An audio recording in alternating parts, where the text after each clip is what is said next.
لاہور کے علاقے کاہنا میں ٹیوشن سینٹر کی بوسیدہ چھت گرنے سے 14 معصوم طلباء دم توڑ گئے. جاں بحق ہونے والوں میں 8 بچیاں 6 بچے شامل. عمریں 4 سے 16 برس کے درمیان تھیں. 8 سالہ عبداللہ، سلمان، فواد، ارحم، ماہنور شامل. 7 سالہ تابشہ، دعا اور عبداللہ بھی لقمہ اجل بنے. 9 سالہ عروج، 11 سال کی ایمان، 12 سالہ خدیجہ، 4 سالہ ارتضیٰ، 6 سال کی رمشا اور علی بھی جاں بحق. المناک واقعے میں 2 بہنیں اور 1 بھائی زندگی کی بازی ہار گئے. 5 زخمی بچوں کو طبی امداد کے بعد اسپتال سے ڈسچارج کر دیا گیا. زخمی ٹیچر جنرل اسپتال میں زیر علاج. ریسکیو حکام کے مطابق چھت ٹی آر گارڈر کی بنی ہوئی تھی جس پر تعمیراتی مٹیریل رکھا گیا. D I G operations Lahore Faisal Kamran کے مطابق زیر حراست 5 افراد تفتیش جاری ہے.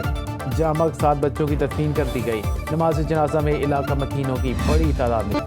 ثانیہ کاہنا ٹیوشن سینٹر کی چھت کیا گری کہ بچوں کے والدین پر قیامت ٹوٹ پڑی. ماں باپ اپنے جگر کے ٹکڑوں کو تلاش کرتے رہے. جائے حادثہ اور اسپتال میں رقت آمیز مناظر. غم سے نڈھال والدین کی آہو بکا سے ہر آنکھ اشک بار. حادثے میں زخمی طالبہ ابیہا کا کہنا ہے ہم بیٹھے پڑھ رہے تھے، ایک دم چھت آ گری. والد اور ماموں نے مجھے ملبے سے نکالا. حادثے میں ٹیچر کی بیٹی بھی زخمی ہوئی.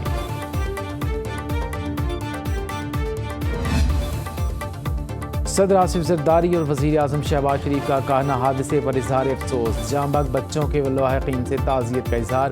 زخمی بچوں کی جلد صحت یابی کی دعا. ہر ممکن طبی امداد دینے کی ہدایت. صدر آصف علی زرداری نے کہا معصوم بچوں کی قیمتی جانوں کا ضیاع پوری قوم کے لیے انتہائی افسوسناک ہے.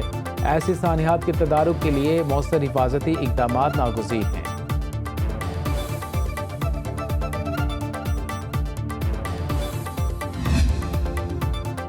سانحہ کاہنا وزیر اعلیٰ پنجاب مریم نواز نے واقعے کی مکمل، شفاف اور غیر جانبدارانہ تحقیقات کا حکم دے دیا. ایکس پر پیغام میں کہا غفلت یا کوتاہی کے مرتکب افراد کو قانون کے مطابق کیفر کردار تک پہنچایا جائے گا.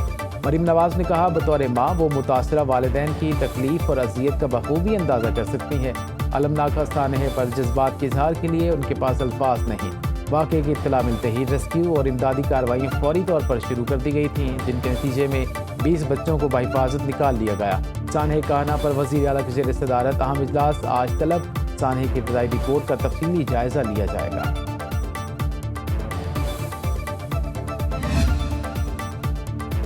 کاہنا حادثے پر قومی قیادت بھی غم زدہ. بلاول بھٹو زرداری نے کہا افسوسناک سانحے سے شدید صدمہ ہوا. جاں بحق کمسن بچوں کے والدین کی سوگ میں شریک ہوں. وزیر اعلیٰ سندھ مراد علی شاہ کا جاں بحق بچوں کے لاحقین سے اظہار تعزیت. گورنر پنجاب سردار سلیم حیدر خان نے کہا دکھ کی گھڑی میں سوگوار خاندانوں کے ساتھ ہیں. اسپیکر قومی assembly Ayaz Sadiq, mayor Karachi barrister Murtaza وہاب، مولانا فضل الرحمان، وزیر تعلیم پنجاب رانا سکندر حیات کا متاثرہ خاندانوں سے ہمدردی کا اظہار.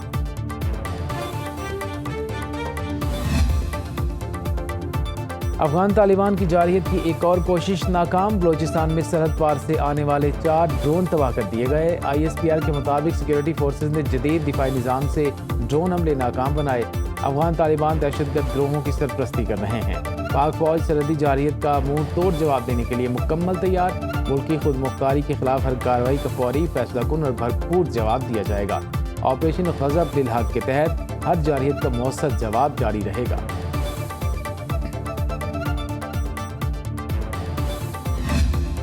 پاکستان امن کا داعی کسی صورت جنگ نہیں چاہتا. بھارت کو مشورہ ہے کہ جنوبی ایشیا کے امن کو خطرے میں نہ ڈالے. نائب وزیر اعظم اسحاق ڈار کا سندھ طاس معاہدے پر بین الاقوامی کانفرنس سے خطاب.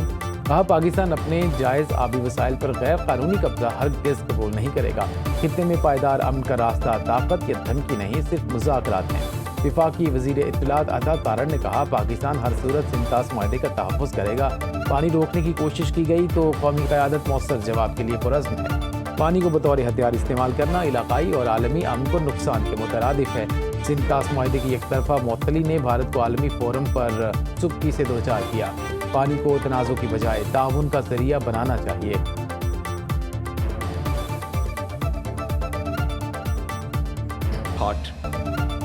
سندھ طاس معاہدے کی بحالی کے بغیر پاک بھارت پائیدار امن ممکن نہیں ہے. پاکستان کے آبی مفادات پر کوئی سمجھوتا نہیں ہوگا. بلاول بھٹو زرداری کا سندھ طاس معاہدے پر بین الاقوامی سیمینار سے خطاب. کہا دریائے سندھ کا پانی پاکستان کی زندگی کی ضمانت ہے. سمندری گزرگاہوں یا آبی وسائل کو بطور ہتھیار استعمال کرنا عالمی امن کے لیے خطرناک ہے. پاکستان کے آبی حقوق کو نقصان پہنچانے کی ہر کوشش کا قومی سطح پر جواب دیا جائے گا۔ ان کا کہنا تھا کہ بھارتی رویہ پوری دنیا کے لیے خطرناک مثال بن سکتا ہے۔ سنتاس معاہدہ برقرار رہنا ضروری ہے۔ پاکستان اپنے آبی حقوق اور دریائے سندھ پر کسی صورت سمجھوتا نہیں کرے گا۔ کسی ملک کی پانی کی فراہمی کو جان بوجھ کر روکنا ایک وجودی حملہ ہے۔ بھارت کا مقصد پاکستان کی آبی حقوق کو نقصان پہنچانا ہے۔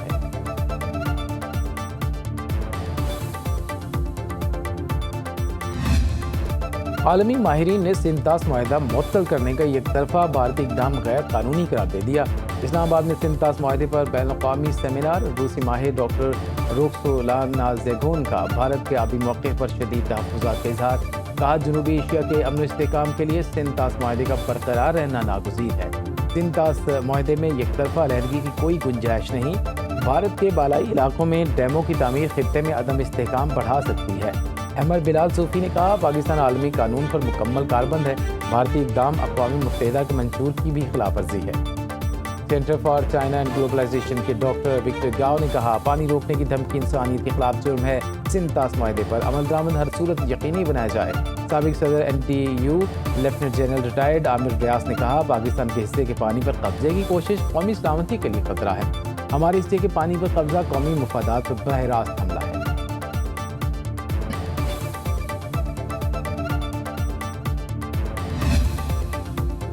پیٹرول کے بعد LPG کی قیمت بھی کمی کر دی گئی۔ اوگرا نے نوٹیفیکیشن جاری کر دیا ہے۔ LPG فی کلو 67 روپے 33 پیسے سستی، نئی قیمت 241 روپے 43 پیسے مقرر۔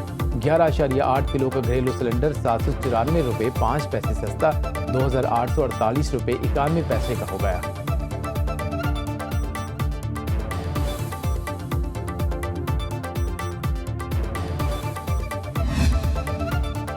دوحہ میں ایرانی اور امریکی نمائندوں کی آمد، میزبان قطر کی براہ راست مذاکرات کی تردید۔ امریکی نمائندے اسٹیو وٹکاف اور جیرڈ کشنر دوحہ پہنچ گئے۔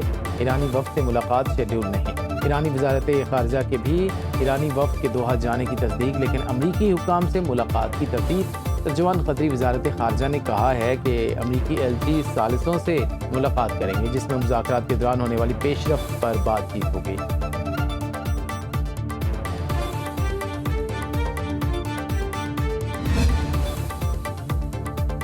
امریکی اور ایرانی مذاکرات کار قطر میں موجود۔ اسٹیو وٹکاف اور جیرڈ کشنر کی قطری اور پاکستانی ثالثوں سے آج ملاقات ہوگی۔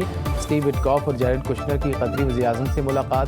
امریکہ ایران مذاکرات میں پیش رفت پر تبادلہ خیال ہوا۔ قطری وزارت خارجہ کے مطابق وزیر اعظم شیخ محمد بن عبد الرحمن الثانی کی ثالثی کی کوششیں جاری رکھنے کی توثیق۔ قطر مفاہمتی یادداشت سے جنم لینے والے مذاکرات کے تمام مراحل کی حمایت کرتا ہے۔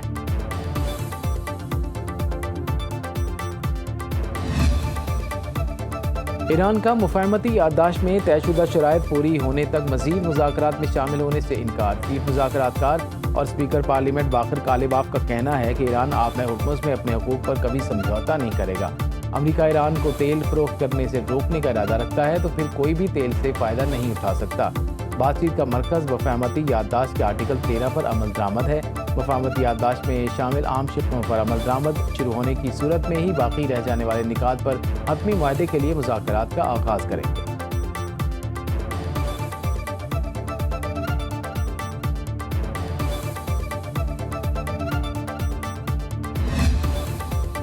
ایران کا رویہ دلچسپ بھی ہے اور مایوس کن بھی۔ ایک طرف ایران کہتا ہے کہ امریکہ کے ساتھ امن مذاکرات نہیں ہو رہے، دوسری جانب ممکنہ امن معاہدے پر تکنیکی سطح کے مذاکرات جاری ہیں۔ امریکی صدر JD وینس کہتے ہیں کہ مذاکرات کے کئی مراحل باقی ہیں۔ آبۂ ہرمز سے تیل کی ترسیل دوبارہ جنگ سے پہلے کی سطح پر پہنچ چکی۔ یہ صورتحال اس بات کا اشارہ ہے کہ عالمی معیشت معمول پر واپس آ رہی ہے۔ لیبنان اسرائیل امن معاہدے اور امریکہ ایران مفاہمتی یادداشت کو یکجا دیکھا جائے تو دونوں اس اصول پر متفق ہیں کہ لیبنان کی خود مختاری اور علاقائی سالمیت کا احترام کیا جائے گا۔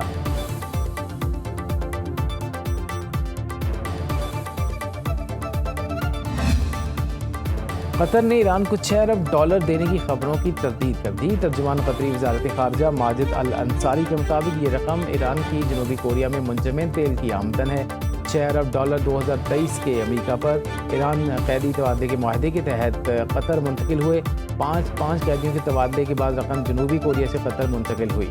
امریکی شہریوں کی رہائی کے باوجود رقم ابھی تک ایران کے حوالے نہیں کی گئی۔ ایرانی فنڈز قطر کی ملکیت نہیں بلکہ ایران کے اثاثے ہیں۔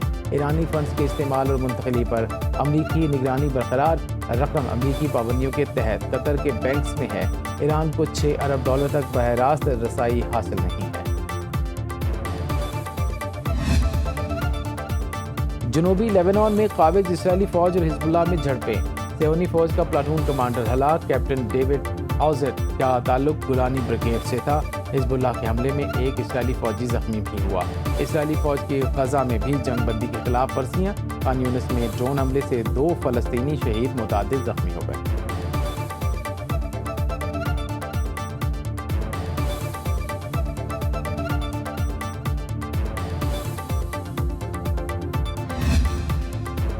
امریکہ میں پیدائش پر شہریت کے حق کو محدود کرنے کا صدارتی حکم نامہ مسترد۔ امریکی سپریم کورٹ کا برتھ رائٹ سٹیزن شپ سے متعلق 36 کی اکثریت سے فیصلہ۔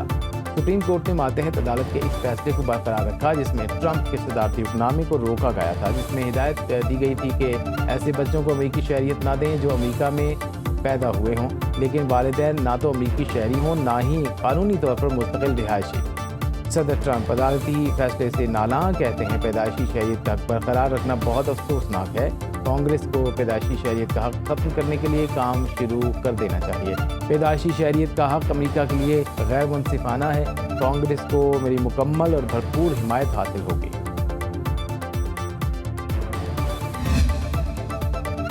ملک کے بیشتر علاقوں میں شدید گرمی اور حبس سے برا حال۔ اسلام آباد، خیبر پختونخوا، پنجاب اور سندھ کے میدانی علاقوں میں گرمی کی لہر برقرار۔ بلوچستان کے وسطی اضلاع شدید گرمی کی لپیٹ میں۔ سندھ کے ساحلی علاقوں اور جنوبی بلوچستان میں مطلع جزوی ابر آلود رہنے کی توقع۔ خضدار اور گردنواح میں تیز ہواؤں کے ساتھ بارش ہو سکتی ہے۔ آج سے پنجاب میں پری مانسون بارشوں کی پیشگوئی۔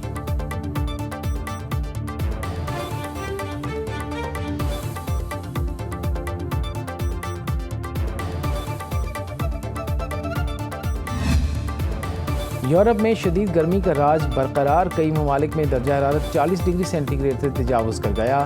ہنگری میں پارہ 42 ڈگری سے بڑھ گیا۔ حکام کا گرمی سے نڈھال افراد پر پانی کی توپوں سے چھڑکاؤ۔ سلوواکیہ اور جمہوریہ چیک میں بھی درجہ حرارت 40 ڈگری سے اوپر چلا گیا۔ اٹلی کے 22 شہروں میں ریڈ الرٹ جاری۔ شدید گرمی کے باعث کروشیا، البانیہ، بوسنیا کے جنگلات میں آگ بھڑک اٹھی۔ یوکرین میں درجہ حرارت 38 ڈگری تک پہنچنے کی پیشگوئی۔ France, Spain, Germany, Italy, Switzerland اور برطانیہ میں آئندہ ہفتے ہیٹ ویو خدشہ۔